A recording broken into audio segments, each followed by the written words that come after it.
نحمده ونصلي على رسوله الكريم اما بعد۔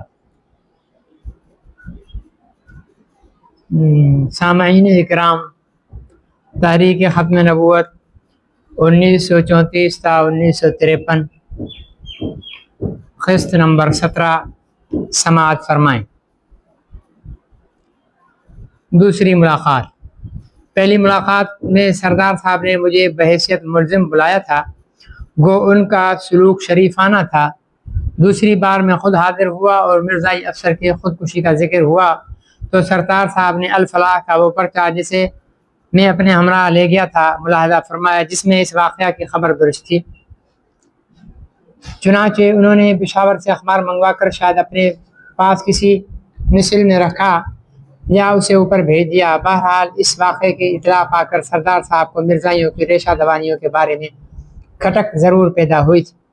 چنانچہ اسی کھٹک نے سردار صاحب کو جب وہ گورنری چھوڑ کر مرکز میں منسٹر بنے تو مولوی منسٹر کا خطاب دلوایا۔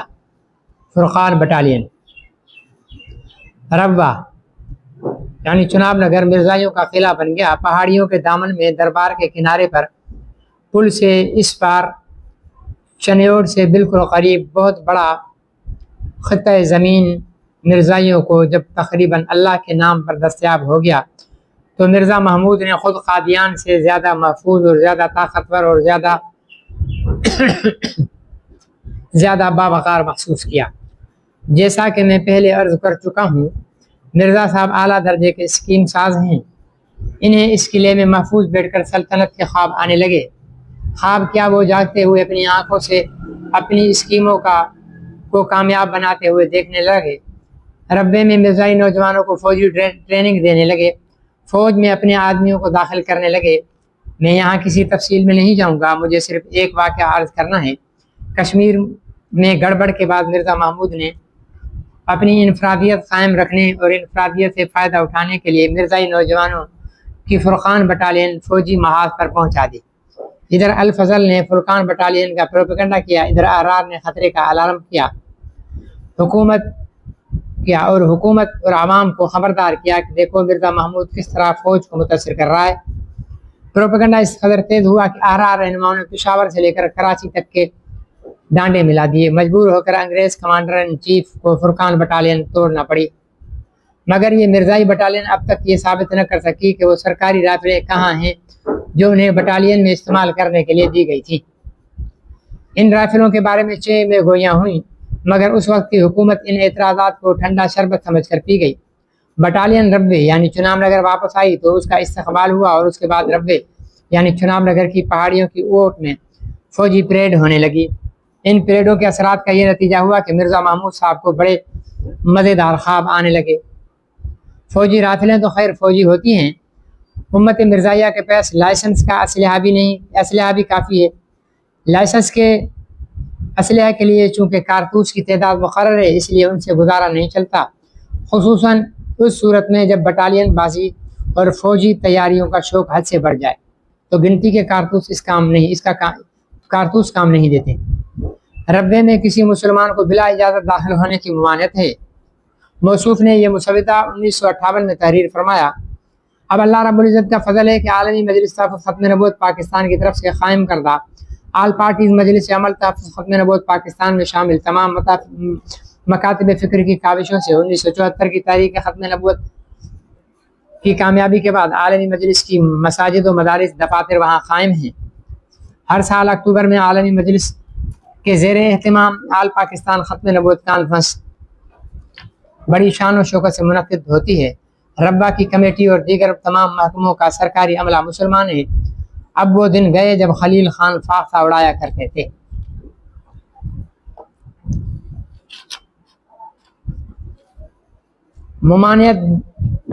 ممانعت نہ بھی ہو، کس کا دماغ پھرا ہے کہ وہ پرائے قلعے میں داخل ہو کر خطرہ مول لے، اندر جا کر دیکھے کہ اس نئی بستی میں جو خشک پہاڑیوں کے آغوش میں واقع ہے کیا ہو رہا ہے۔ بہرحال انسانی آنکھوں نے کسی نہ کسی طرح اندر جا کے دیکھ ہی لیا کہ ربا چناب نگر دراصل مرزائیوں کی چھاونی ہے۔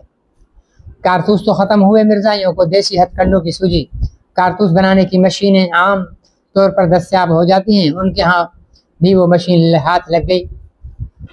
یہ بات ہم اس لیے کہتے ہیں کہ ایک روز مرزائیوں نے چنیوٹ کے آتش باز سے، جس کے پاس بارود کا لائسنس تھا، 1 من 10 سیر اور شاید 2 چھٹانگ بارود خریدا۔ بارود کی فروخت کا رجسٹر ہوتا ہے جس میں بارود کا وزن اور خریدار کا نام درج کیا جاتا ہے۔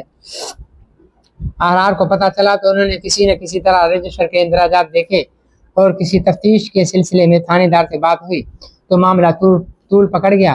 تھانے دار نے تحقیقات شروع کی۔ پولیس رب چنام نگر میں بھی جاگوسی، معلوم ہوا کہ وہاں بارود خریدا گیا ہے۔ اس خریداری کا جواز ہمیں کوئی اور نہیں بتا سکا۔ خواجہ ناظم الدین صاحب آئیں بائیں شائیں کر کے بات کو ٹالتے رہے۔ عوام بیدار ہو گئے مگر حکومت کے کانوں پر جوں تک نہ ریمتی۔ مرزائیوں کی ریشہ دوانیوں اور ان کے خوفناک ارادے اریاں ہونے لگے۔ احرار کے مبلغ، احرار کے بلند پایہ رہنما، مرزائیوں کا لٹریچر اور مرزائیوں کی ریشہ دوانیوں کے ثبوت کے پلندے لے کر تبلیغ کانفرنسوں میں مرزائیوں کا تار و پود بکھیرنے لگے، مگر مرزائی بے پرواہ ہو کر اپنے کام میں لگے رہے۔ وہ ہمارے وزراء کو گھیر گھار کر ربا پہنچانے کی فکر میں تھے۔ وزراء حکومت کے نشے میں مست تھے، اللہ ماشاء اللہ احرار کلیجہ پکڑے پھرتے تھے کہ ملک ملت کو کس طرح مرزائیت کے چنگل سے چھڑایا جائے۔ ہندوستانی فوج پاکستان کی سرحد پر۔ اچانک یہ روح فرسا خبر آئی کہ پاکستان کی سرحد پر بھارتی فوجیں برا جمائے بیٹھی ہیں۔ اس خبر سے سمجھدار اور سنجیدہ طبقے میں بے چینی پیدا ہوئی۔ بزدل ڈرے، بہادروں نے بھنگڑا شروع کیا کہ اب جرت اور مردانگی کے جوہر دکھانے کا موقع آیا ہے۔ پاکستانی فوج نے یہ سمجھا کہ شکار چل کر دروازے پر آ گیا ہے، ایسے میں جنگ کے سوا کسی دوسری بات کا چرچا نہ ہو، اس لیے اس سلسلے میں احرار نے اپنی بساط سے بڑھ کر کام کیا۔ حضرت امیر شریعت سید عطا اللہ شاہ بخاری، حضرت مولانا غلام غوث ہزاروی، صاحبزادہ فیض الحسن شاہ، مولانا قاضی احسان احمد شجاع آبادی، مولانا محمد علی جالندھری، شیخ حسام الدین اور دوسرے عام احرار رفیقوں نے پاکستان کی سرحدی شہروں دیہاتوں میں دفاع کانفرنسوں کا ایک جال بچھا دیا۔ خلوص سے کام کیا جائے تو نتائج بھی اچھے برآمد ہوتے ہیں۔ احرار کی دفاعی کانفرنسوں میں زبردست اجتماعات ہوئے۔ احرار کے بہادر اور مخلص رضاکاروں نے پاکستانی سرحدوں کے چپے چپے پر دفاعی تیاریوں کا پروپیگنڈا کیا۔ ان کانفرنسوں میں ہر مکتب کے خیال لوگوں نے نہایت پاکیزہ جذبے سے شرکت کی، حتیٰ کہ سرکاری افسر بھی احرار کی دفاع کانفرنسوں سے متاثر ہوئے اور بعض مقامات پر مخلص افسروں نے دفاع کانفرنسوں میں باقاعدہ شرکت کی۔ خوشگوار اثرات۔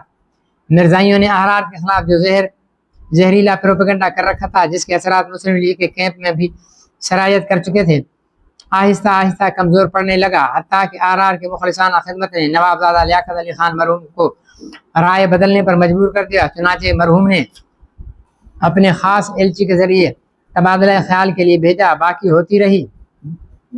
ہوتی رہیں، تعلقات بہت بہتر ہونے لگے۔ نوابزادہ مرحوم بڑی احتیاط سے گفتگو کرتے تھے۔ قاضی احسان احمد شجاع آبادی نے ایک روز ان کے سامنے مرزائیت کا پٹارا کھول کر رکھ دیا۔ مرحوم بہت ذہین تھے، مسائل کو بہت جلد سمجھ لیتے تھے۔ قاضی صاحب نے اس بڑی لمبی تفصیلی ملاقات کے بعد متعدد بار انہیں مرزائی ریشہ دوانیوں سے خبردار کیا۔ وہ احرار کے بالکل قریب آ گئے۔ انہیں یقین ہو گیا کہ احرار کے خلاف سب سے زیادہ اور خطرناک قسم کا پروپیگنڈا صرف مرزائیوں نے کیا ہے۔ اس کی وجہ بھی ظاہر ہے، احرار کے سوا باقیوں سے مرزائی اچھی طرح نپٹ لیتے ہیں۔ آخری دنوں میں مرحوم طے کر چکے تھے کہ وہ احرار سے مکمل تعاون کریں گے اور تعمیری کاموں میں احرار کی خدمات حاصل کر لی جائیں گی۔ یہاں نوابزادہ مرحوم کا ذکر ضمناً آ گیا۔ میں یہ عرض کر رہا تھا کہ احرار نے تبلیغی میدان میں اچھی خاصی طاقت حاصل کر لی۔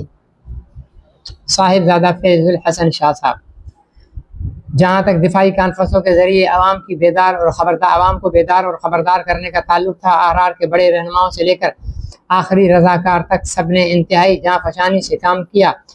دفاع کے عملی میدان میں رضاکاروں نے مکمل تعلیم حاصل کر لی، مگر محاذ کی تیاری صاحبزادہ فیض الحسن صاحب نے گجرانوالہ میں فوجی ٹریننگ کیمپ کے ذریعے بے مثال خدمت کی۔ مرزائیوں نے جب انہیں کشمیر کے محاذ پر آتے جاتے دیکھا تو مرزائی افسروں کو بہکایا اور بدگمانی پیدا کرنے کی کوشش کی۔ خلوص اور دیانتداری بڑی شے ہے۔ فوجی افسروں نے اس قسم کے اعتراض کے جواب میں فرمایا کہ صاحبزادہ صاحب کے لائے ہوئے رضاکار بہت مخلص، بہادر اور مستعد ثابت ہوتے ہیں، باقیوں پر ہمیں بھروسہ بہت کم ہے۔ مرزائیوں کا یہ پروپیگنڈا بھی ناکام ہوا۔ مجھے تفصیل یاد نہیں کہ صاحبزادہ صاحب نے رضاکاروں کے علاوہ کس قدر مالی امداد پہنچائی۔ ان دنوں صاحبزادہ صاحب خاکی کپڑوں میں ملبوس فوجی جرنیل معلوم ہوتے تھے۔ الحمدللہ احرار نے اس گوشے میں کسی سے کم خدمت نہیں کی۔ پنجاب اسمبلی کے انتخابات کے بغیر جمہوری نظام کا دھندا نہیں چلتا، مگر ہمارے ہاں کے انتخابات نعمت کی بجائے لعنت ثابت ہوئے ہیں۔ انتخابات کے دنوں میں جو کچھ ہوتا ہے اسے دیکھ کر شریف اور خوددار انسان کا میدان انتخاب میں کھڑا رہنا تقریباً محال ہو جاتا ہے۔ یوں انسان ضرورت سے مجبور ہو کر بیت الخلاء کے 1-2 چکر ہر روز کاٹتا ہے۔ کامیاب واپسی پر دلی سکون محسوس ہوتا ہے۔ بعینی ہی بھلے لوگ موجودہ انتخابات میں طوعاً و کرہاً حصہ لیتے ہیں۔ ہر قدم پر اس میدان میں روحانی خوف کا سامنا ہوتا ہے۔ زندہ ضمیر پر اس قدر بوجھ پڑتا ہے کہ اگر قدرت نے اس میں لچک نہ رکھی ہو تو یہ بہت جلد دم توڑ دے۔ ایک امیدوار کو وہ سب کچھ کہنا پڑتا ہے جو وہ کرنا نہیں چاہتا، ایک ووٹر وہ سب کچھ کرتا ہے جو اسے کرنا نہیں چاہیے۔ فریقین ایک دوسرے کو خوب جانتے پہچانتے ہیں، مگر منافقت کے لیے کہ نئے چولے پہن لینے میں ذرا عار محسوس نہیں ہوتی۔ انتخابات کے دنوں میں دولت و آبرو دونوں ناچتی ہیں۔ ایمان اگر ہو تو اس کا الگ کچومر نکلتا ہے۔ ووٹ دیتے وقت عورتیں 10 خاوند بدلتی ہیں تو نمائندے یہی ہوں گے جن کا آج رونا رویا جاتا ہے۔ بہرحال ہم نے عرض کیا کہ رائے کا حق جو ایک نعمت ہے لعنت بن کر رہ گیا ہے۔ صورتحال یہ ہو تو امیر شریعت سید عطا اللہ شاہ بخاری انتخابات میں کیوں کر حصہ لیں؟ اور کون ہے جو انہیں مجبور کرے اور کہے کہ آئیے ہاتھ بٹائیے، یہ کار خیر ہے۔ اس کار خیر کو شاہ صاحب نے خوب دیکھ اور پرکھ لیا ہے۔ 1000 قسم کے فسادات الیکشنی کے موسم میں ہوتے ہیں۔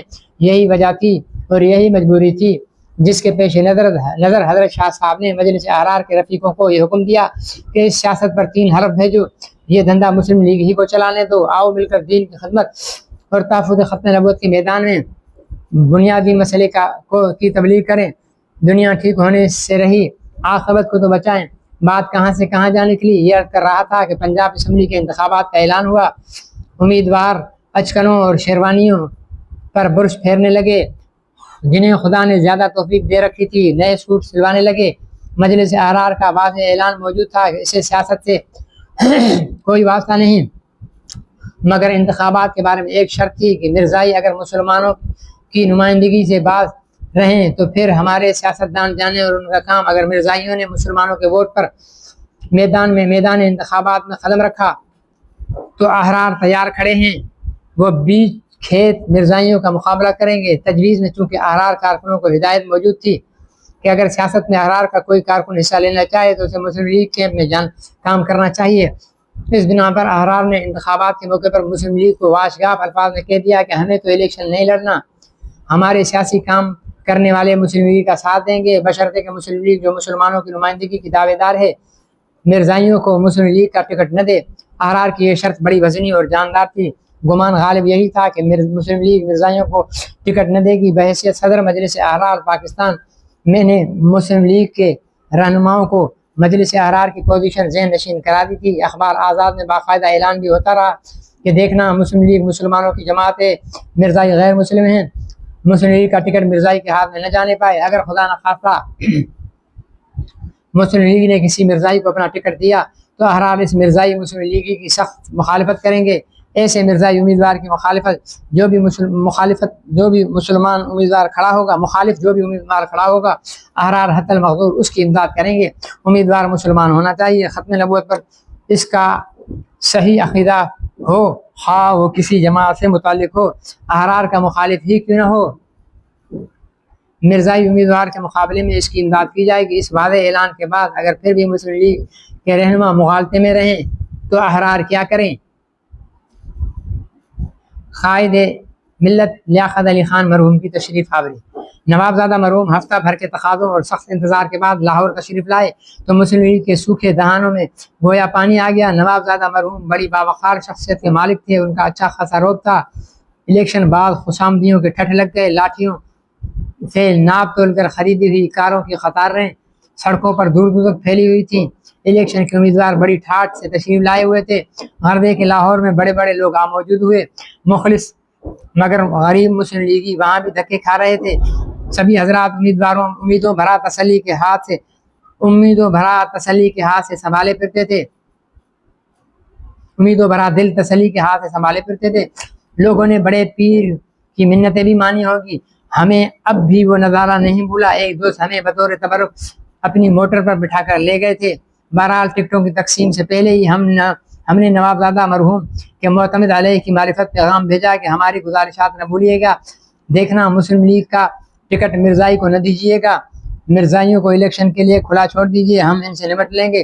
ہمیں تسلی دی گئی کہ کسی مرزائی کو ٹکٹ نہیں دیا جائے گا، آپ مطمئن رہیں۔ چونکہ وعدہ خان لیاقت علی خان مرحوم کا تھا اس لیے ہم مطمئن ہو گئے۔ 2-3 روز درخواستوں کی جانچ پڑتال ہوتی رہی۔ اس عرصے میں نے میاں ممتاز محمد خان دولتانہ اور مسلم لیگ کے جنرل سیکرٹری یوسف خٹک سے ملاقات کی۔ میں مطمئن تھا، میں نے احباب کو مطمئن کر دیا۔ صورتحال یہ تھی کہ مسلم لیگ اگر مرزائی کو ٹکٹ نہیں دیتی تو اس کے معنی یہ ہوئے کہ وہ مرزائی کو مسلمان نہیں سمجھتی۔ ہمیں اپنی فتح سامنے نظر آ رہی تھی۔ محترم سامعین کرام، تحریک ختم نبوت 1934 تا 1953 قسط نمبر 17 مکمل ہوئی۔ انشاءاللہ العزیز قسط نمبر 18 کے ساتھ پھر حاضر ہوں گے، تب تک کے لیے اجازت دیجیے۔ والسلام علیکم ورحمۃ اللہ وبرکاتہ۔